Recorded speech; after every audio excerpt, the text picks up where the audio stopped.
Olá pessoal, nesse vídeo vou continuar falando sobre esse livro aqui, O Surgimento da Bíblia, Conrad Schmidt. Bom, vamos dar sequência aqui na página 256. 256 ele se refere aí ao trecho do Isaías 53, que fala do servo sofredor, né?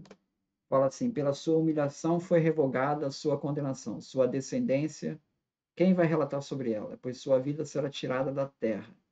Ele foi conduzido à morte pelas transgressões do meu povo, pois ele não praticou nenhuma ilegalidade. Bom, o sofrimento vicário inocente do servo por outros e sua preservação por Deus sugeriram empregar esse texto para a interpretação do sofrimento da morte de Jesus. Isso podia acontecer de forma concisa, como em Paulo, em Romanos 4:25, que recorre a Isaías 53:12, mas também aparece em Atos 8:32. Também na carta de Pedro 2:21.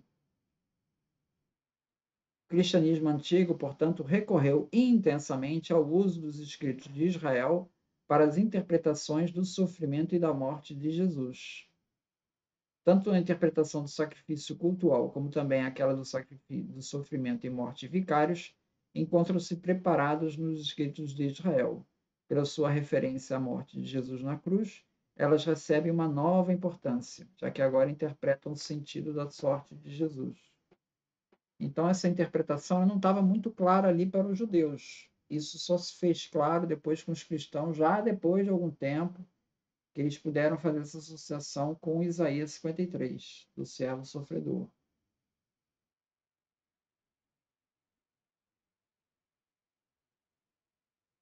Depois, na página 269, ele vai falar dos textos do Novo Testamento e do Antigo Testamento. Não havia essa divisão. Essa divisão ela começa a surgir no século II, no final do século II. Até então não tinha essa divisão de Novo Testamento e Antigo Testamento. Vários motivos podem ser apresentados para a criação de uma Bíblia cristã em duas partes.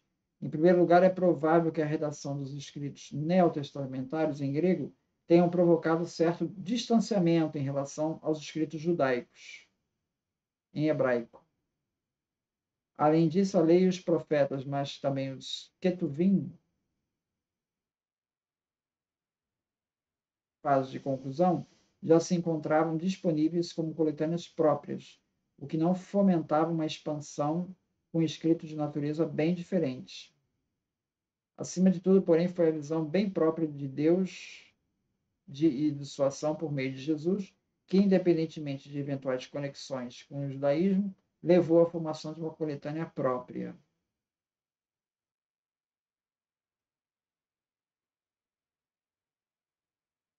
Então, isso ocorreu numa época de bastante tensão, essa época, final do século II, né? Que vem desde a queda de Jerusalém em 70 e depois da revolta de Bar Kokhba em 130.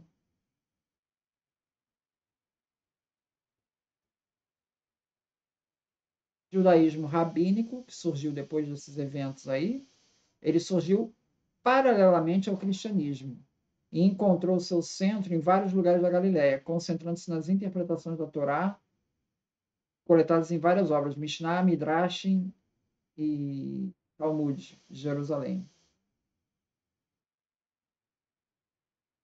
E aí ele fala dessa escritos assim bastante hostis ao cristianismo, como Toledot Yeshu, que é uma obra judaica surgida durante um longo período, atestada em várias fontes desde o século VIII, e que apresenta a história de Jesus dentro de uma perspectiva judaica polêmica. Então, tudo isso é um processo de é, conflito, né, entre judaísmo e cristianismo, inicialmente juntos e depois já separados lá.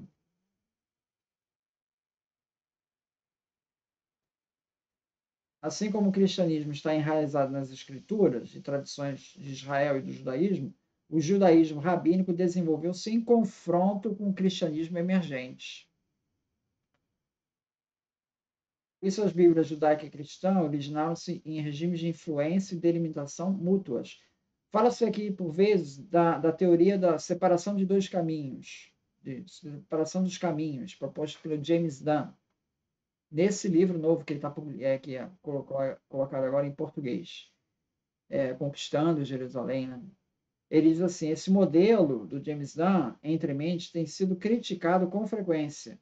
A imagem de dois caminhos que teriam se separado simplificaria os processos reais e estaria baseada numa concepção por demais abstrata de judaísmo e cristianismo, como se tivessem ali os dois juntos e depois cada um separa, já que em verdade se tratam de comunidades muito diversificadas, com características bem diferentes e por isso mesmo desenvolveram relações mútuas de diversas maneiras. Ademais, seria um modelo cristão que não estaria isento da tendência apologética de justificar o uso cristão dos escritos judaicos. Ou seja, esse modelo de caminhos separados, né? Ele enfatiza muito mais as afinidades, melhor, as diferenças, e meio que esquece as afinidades. Mais recentemente, Niklas, tá? Niklas, ele tem desenvolvido o conceito de que não havia propriamente judeus e cristãos bem separados ali nessa fase de início do cristianismo e do judaísmo rabínico. De diferentes perspectivas, elas podem ser preenchidas com conteúdos de maneiras diversas. A clara justaposição de judeus e cristãos não pode fazer justiça às complexas condições religiosas do mundo antigo.